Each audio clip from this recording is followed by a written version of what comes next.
No. He makes in the middle of the track as new commander goes up along the inside. John William toward the inside with Greek Page, Nequest in the outside. As they straighten out on the backstretch, never give in, leading by a length. Nequest is second. Idolater on the outside, third. Going up along the inside, Francis S. fourth. John William right alongside fifth.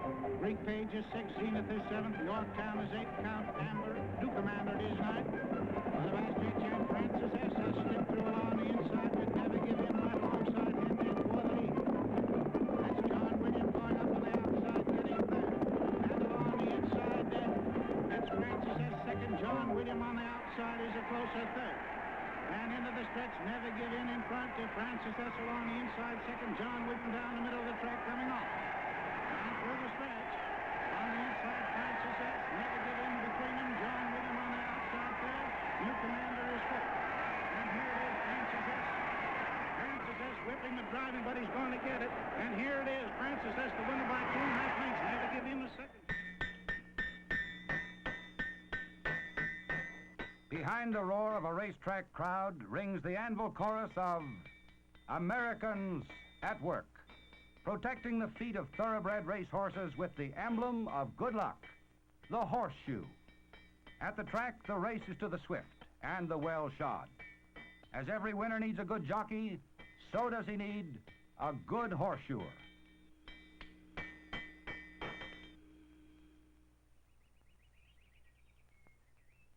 The horse farm.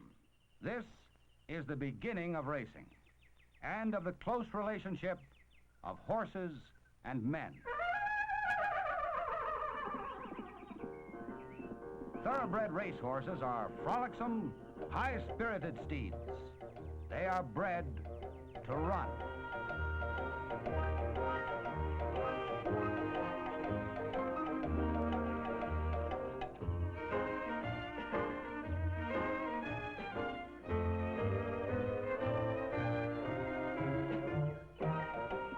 Over the farm's well-turfed hills, they romp without shoes until they're ready for training. But long before then, they've come to know a man who will be a familiar figure to them as long as they live, the horseshoer.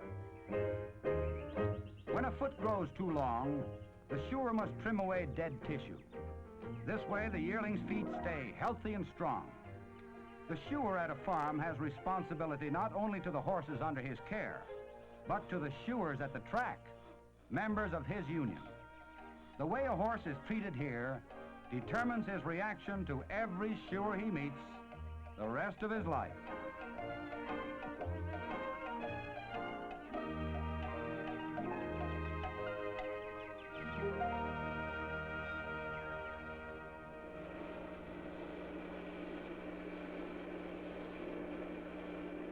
The horse's first shoes are custom built for him from bars of steel. When the metal is white hot, it's ready for bending into shape. Later at the track, a thoroughbred will wear ready-made shoes. One of the basic requirements for the union smith is that he must be able to build a shoe, starting from scratch with a bar of steel. The blacksmith is a legendary figure. The ancients thought he had magical powers because he was master of fire and iron. In Roman mythology, Vulcan was the patron of blacksmiths.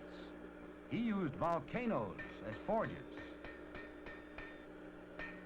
At the anvil, the smith shapes the shoes carefully for the feet of a growing horse. While the metal is still soft, he must use a wooden mallet. After it cools, he will switch to a hammer of steel.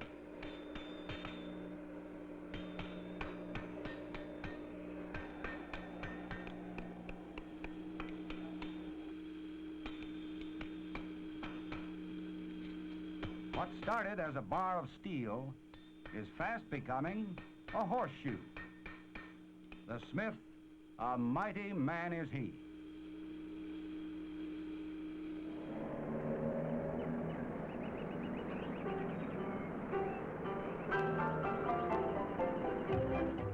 Thoroughbreds who look promising, about 1 out of 3, make the trip from farm to track in vans. A horseshoer is waiting for them to inspect their feet.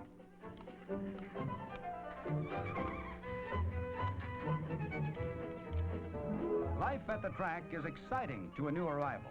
So much is going on. What a high-strung thoroughbred needs is the reassuring presence of old pals. Goats are popular, and ponies, too, have a gentling effect.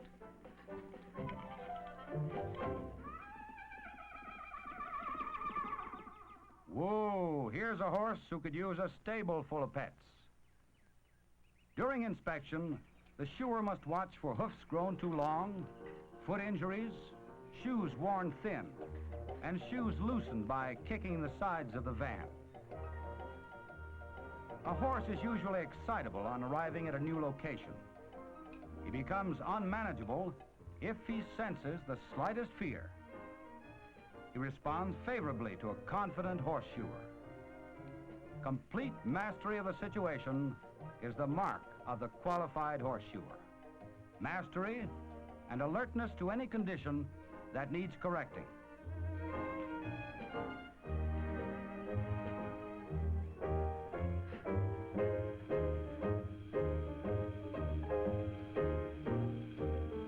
Headquarters for the shoers at the track is the blacksmith shop. Here they can go about the business of preparing shoes for muddy tracks and still be available when needed.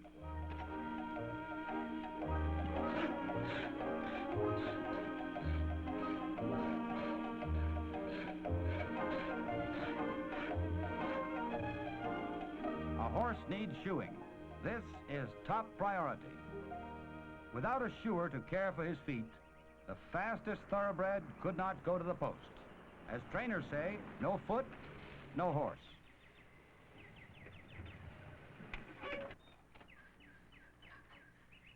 For shoers who move from track to track, a car means transportation and serves too as a tool bin on wheels. In his trunk, he carries his equipment and shoes of every size, all within easy reach. The thoroughbred lifts his foot. He has learned that no man is a shoer unless he loves horses. He has learned, too, that shoeing is good for him and in no way painful. The first step is removal of the old shoes and nails.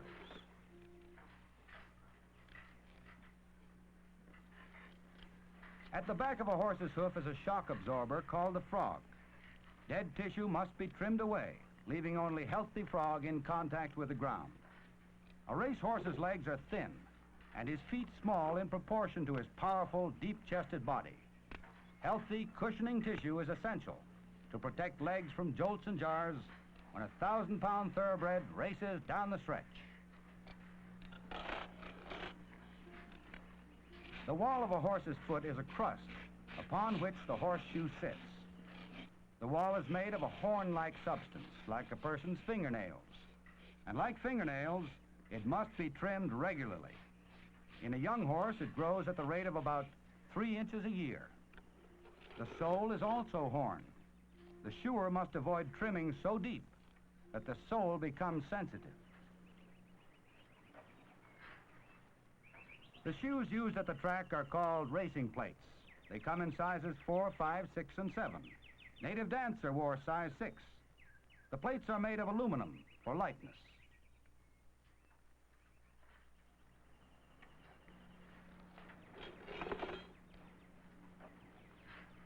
In ancient Rome, Nero's horses were shod with shoes of silver, his wife's horses with gold.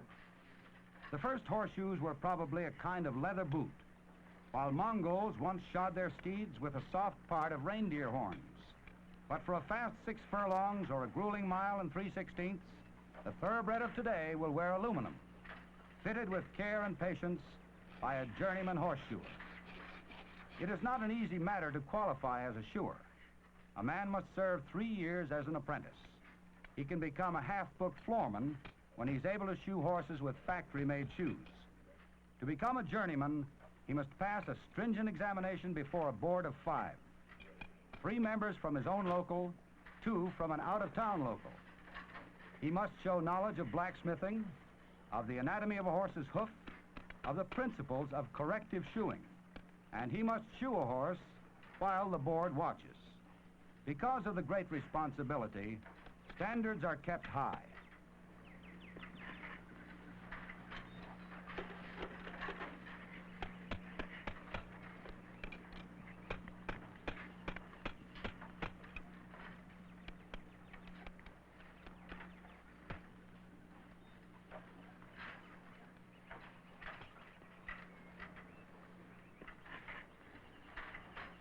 The shoer drives the nails out the sides of the hoof wall, never straight in, where they might touch sensitive tissue.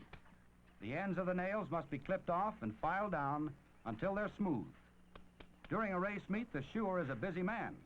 He works in the blacksmith shop and shoes 6 or 7 horses a day. He has no time to watch as they race by 100 yards away. But over 30 million Americans a year do find time to watch the races.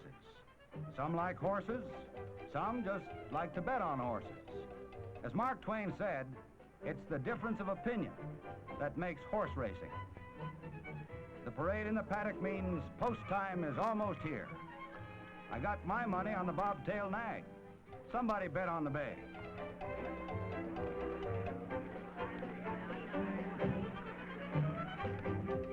Patrol judges head for their posts.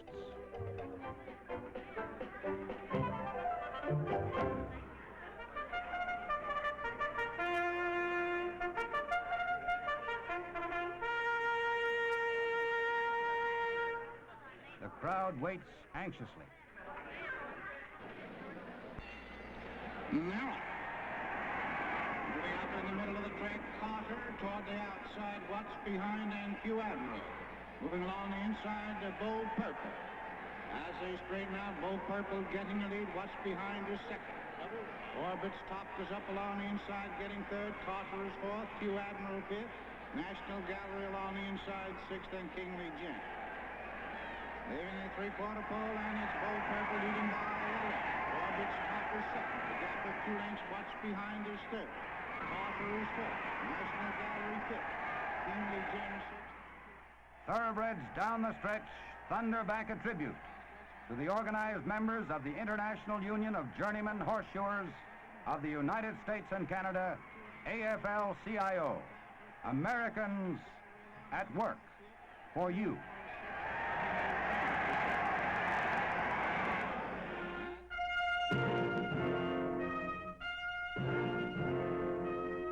Americans at Work, presented as a public service by the AFL-CIO.